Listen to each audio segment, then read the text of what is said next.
Welcome to Pet Sitter Confessional, an open and honest discussion about life as a pet sitter. Thank you to our sponsor today, Pet Sitters Associates, and our Patreon supporters, including our newest Patreon supporter, Mary. Woohoo! Woo! Firecrackers! Thank you very much for your support. We really appreciate it. If you would like to learn more about what it means to support us on Patreon, you can go to petsitterconfessional.com/support and learn of all of the ways that you can support the show, whether it's financially, whether it's leaving us a review or a rating wherever you're listening, or whether it's just really sharing the show with somebody who you think would benefit from it. We are busy preparing for the National Association of Professional Pet Sitters Conference here in a couple weeks in New Orleans, Louisiana, and we cannot wait to see everybody. Yeah, it's going to be a lot of fun, so we're really excited. On episode 360, we talked about why we removed one of our services that was core to our business. And we really wanted to continue that conversation and talk more about selling your new service and adapting your marketing as you start to add new services or reconfigure them. Yeah, we got a lot of great feedback about episode 360. So we just recently switched from boarding and daycare to only out-call services. So dog walks, pet sitting, and adventure hikes. And a lot of people actually said they're doing away with house sitting. And so that's great. And then we also had some feedback that people are switching from pet sitting to dog walking solely, which is also wonderful. You make your business however you want to. Yeah, one of the things that we mentioned was how we don't always have to totally remove a service, but we got some feedback on how you don't remove that service, but just reconfigure it to make it a little bit better for your clients, maybe for your goals or for your clients' needs. So, for example, if you were switching over from overnight care in a client's home, but are getting burned out and you don't like being gone from your house and your pets and family all the time, well, you could reconfigure that into something called an almost overnight. And I've seen these popping up more and more from sitters. And basically what this is you stay kind of late in the evening. So instead of just coming in for 30 minutes, maybe you come in and stay for a whole hour. Or I've seen some people who would do a 2-hour tuck-in between 8 and 10 p.m.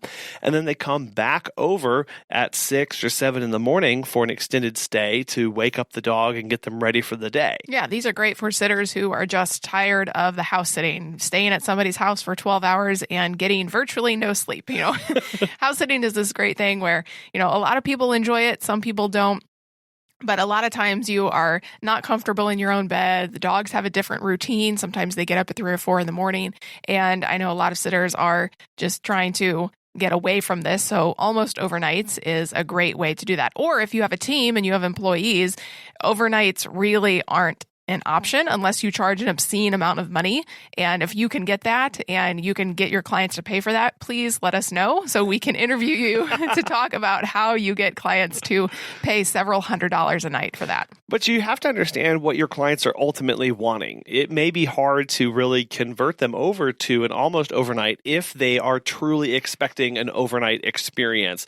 Plus, it's additional to what you want and what you want out of your service. So you have to ask yourself, before I try and reconfigure this service, ask, what do my clients want out of this service? Would they actually want this thing that I am going to offer? Or I think this other thing is am I switching to an entirely new service?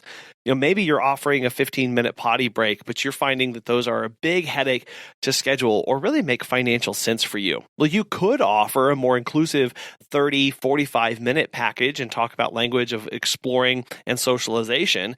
But this is where that fine line comes between reconfiguring an old service and just straight up offering a completely new service, because the kind of people who are looking for a 15-minute potty break probably are not the same kind of people who would be okay with a 45-minute extended exploration and socialization service. Well, and again, you have to think about your clients. If your clients really want you to keep a 15-minute service, but you just don't think they're worth it anymore, then you ultimately need to do what's best for you and your business. If 15 minutes isn't enough time in your mind, you personally do not believe that you can provide the best care in only 15 minutes, but your clients desperately want that, well, then maybe it's time to let them go. Like we said on episode 360 with our boarding and daycare, a lot of people, the vast majority of people did not move over to this new service with us because they didn't believe in it or it didn't match up with what they wanted for their dog anymore. And you might be sitting here listening, thinking, going, well, I don't want to go through the hassle of reconfiguring a service or even offering a brand new service. And so we got some good feedback from that episode about, well, don't go through that hassle. Just refer out. Take that service that you were offering, no longer offer it, and tell your clients, if you are looking for this service, please go to XYZ people, or here's a list of people who I would recommend that you work with. This can be hard because, again, we would love to keep and retain our existing clients because we all know that it is very costly and time-consuming to bring on new clients into our companies. So if we have them, we want to keep them. However, if they are asking for a service that you just cannot or do not want to offer anymore, and you don't want to try and reconfigure or create a new one to meet their needs in a slightly different way, referring out is really your only option at that point. And that's okay, right? That's part of building the community of pet sitters and pet professionals across our areas and in our communities, to know that we have people who offer services that we don't offer, or they do things that we wouldn't want to do that aren't a good fit for us. And we can continue to provide an excellent customer service because that's, at the end of the day, we want our clients to be served well, whether it's with us or somebody else. We mentioned on episode 360 that if you have employees, the decision to drop a service is a little bit more nuanced than if you are solo. So when we dropped our service, it was just us who were doing that, and so it didn't really matter. But if we were dropping pet sitting for strictly dog walks and we had people working, 6 a.m. to 10 p.m., it would be a little harder to talk to them about, hey, these are the benefits, and you can either come on board with us or not. Well, and Isabel Alvarez Arada brought up a really good point about having staff, is that the staff that you currently have, if you have staff, they were attracted to your company because of your culture and possibly because of the services that you were offering, because they saw that as a good fit for them. So we have to understand that our services are a good fit for our clients. And if we have staff, our services are a good fit for our staff. So the staff that you currently have may not be a good fit for a new service that you're trying to offer.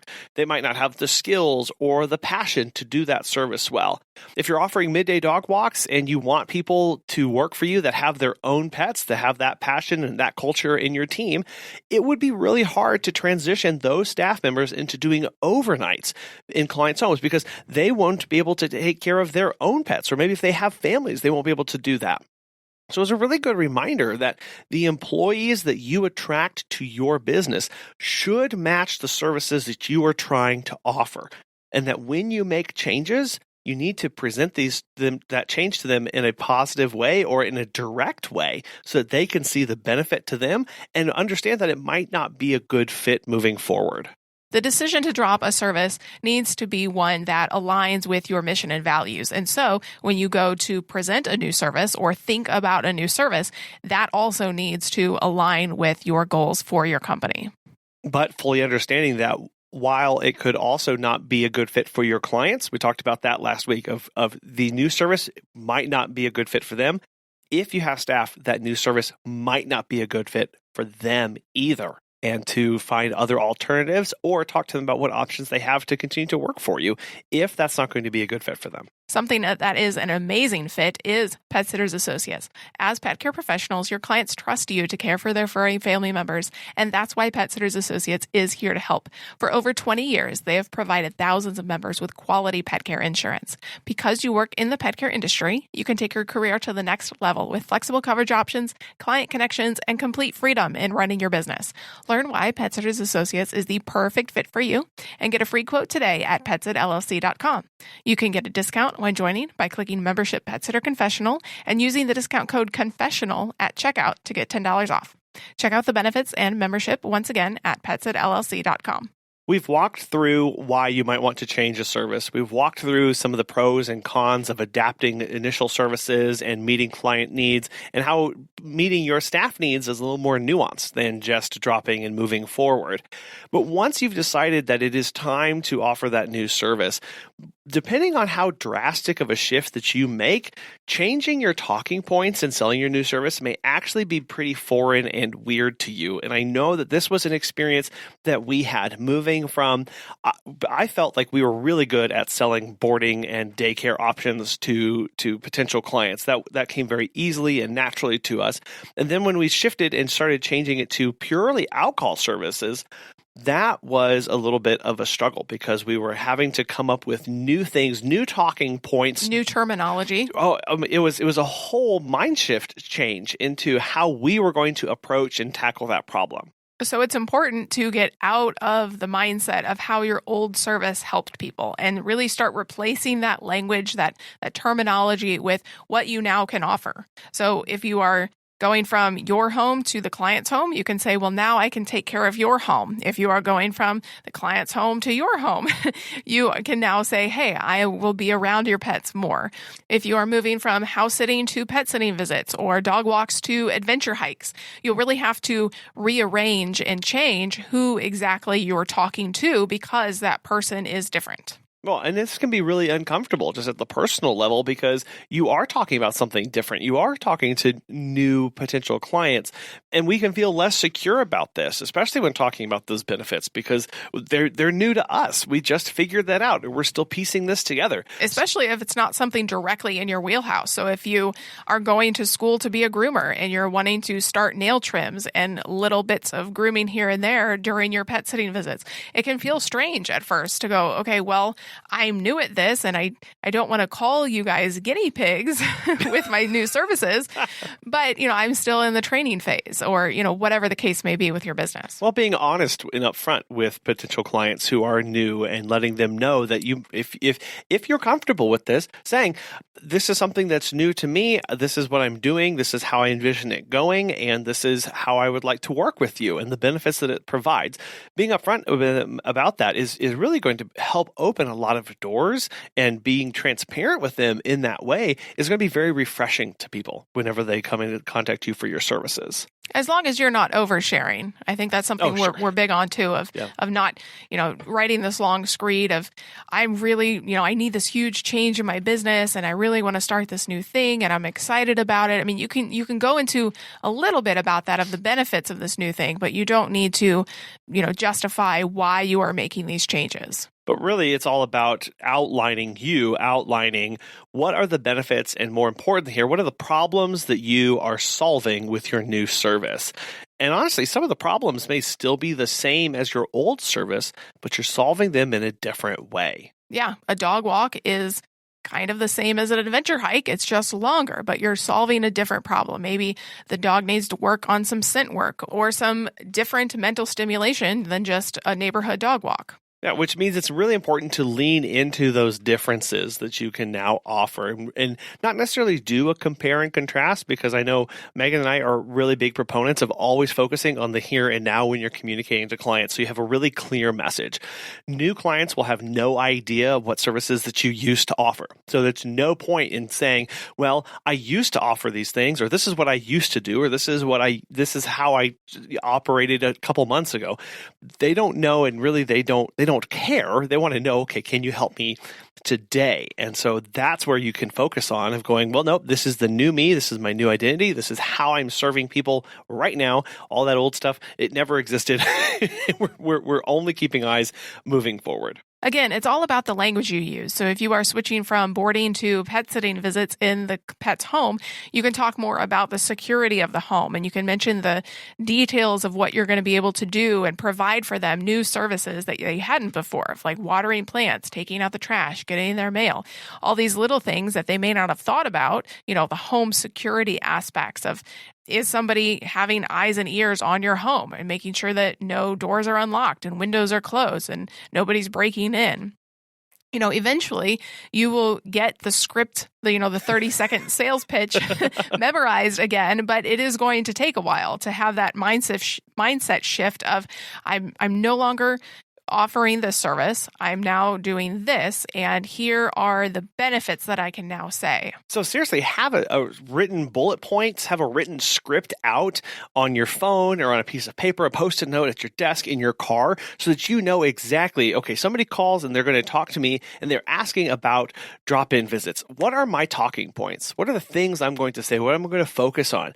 And these help not just with on your phone call, because we keep saying that, but these help with your social media posts. These help with your email marketing. These help whenever people are DMing you and asking questions that way, where you know, okay, I can hit 3-4 things that are really big benefits that are different than what I used to talk about. And that's really what this is it's fine to drop an old service and now we're going to replace it with a new one. But now I have to change. My business has to change in how we talk about, how we approach, how we think, how we plan, how we train, the resources that we have. There's all these other ancillary things that come along with that new service. And I think the planning is the biggest aspect. So when you have that first inkling of, I'm going to potentially do this, or I want to now offer this, write it down on a piece of paper and then basically brainstorm everything. So your new ideal client, who is that?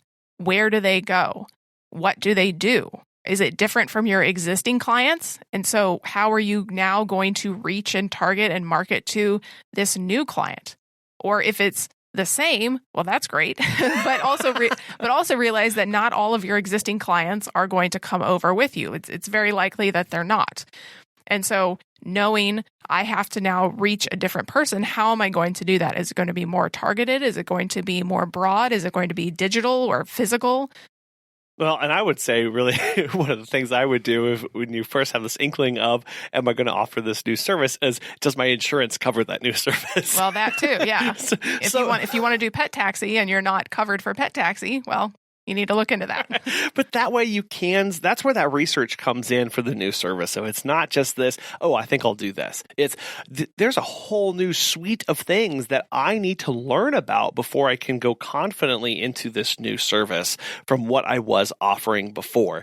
And when I do my research, when I do my due diligence in researching the best practices, the pricing, the insurance, the equipment that I need for that, what that process does is that actually builds a lot of your confidence in talking to people about your service, because you have done the research. You have done all of the back end work to get things set up and ready to go.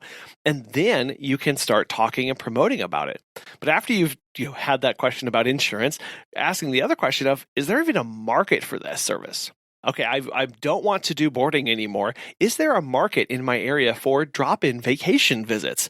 Well, how do you go about doing some market research like that?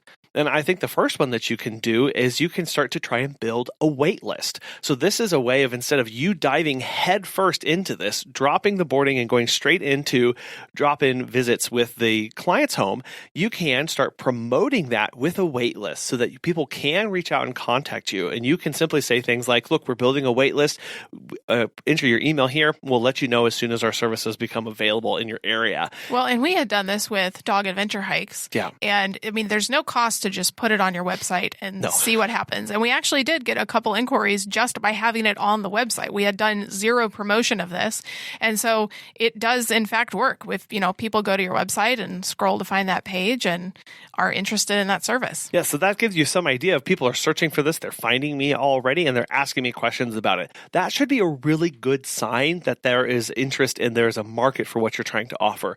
Additionally, you can always poll your existing clients about services that you could offer. We talked about doing quarterly or annually surveys of your clients. This is a great one to add. Of the services that I could offer, which would you be most interested in using? And then list out 3 or 4 different services that you don't offer now to see, okay, how much of my current client base could I pull forward into that new service before I make that switch? Along with that research, you need to do research into your own budget and your own finances and knowing your numbers for your business. We had talked about this on episode 360 of removing a service, but it's also the same for adding a service. So if you're going to start doing pack walks and adventure hikes, and you're going to be needing backpacks and water bottles and long lines and all of this type of equipment, do you have the budget for that?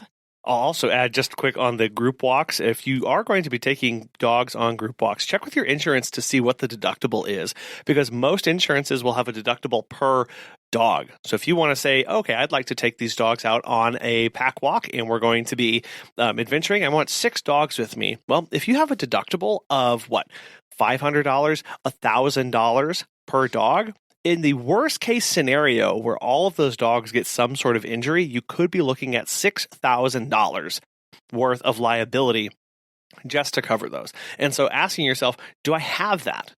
How will I get to that point? Is that a liability that I want to take on? Well, maybe I don't want to take on 6, but I could cover 3. So it will help you adjust some of your expectations and the risk that you're willing to take on as well in your business. Well, and then of course, if you're basically doing anything with your car, anything additional with your car, you're going to have the maintenance of the car. So oil changes, windshield wipers that need to be replaced, all of this wonderful stuff that comes along with a car. If you're doing pet taxi or you're doing lots of adventure hikes or traveling to see clients, if you want to start offering services in a different town from you, all of these other things, all these other expenses need to be taken into account before you start marketing that new service. Well, and we talked about the importance of starting early so that you can communicate to your clients about this change and that shift before you completely cut it off.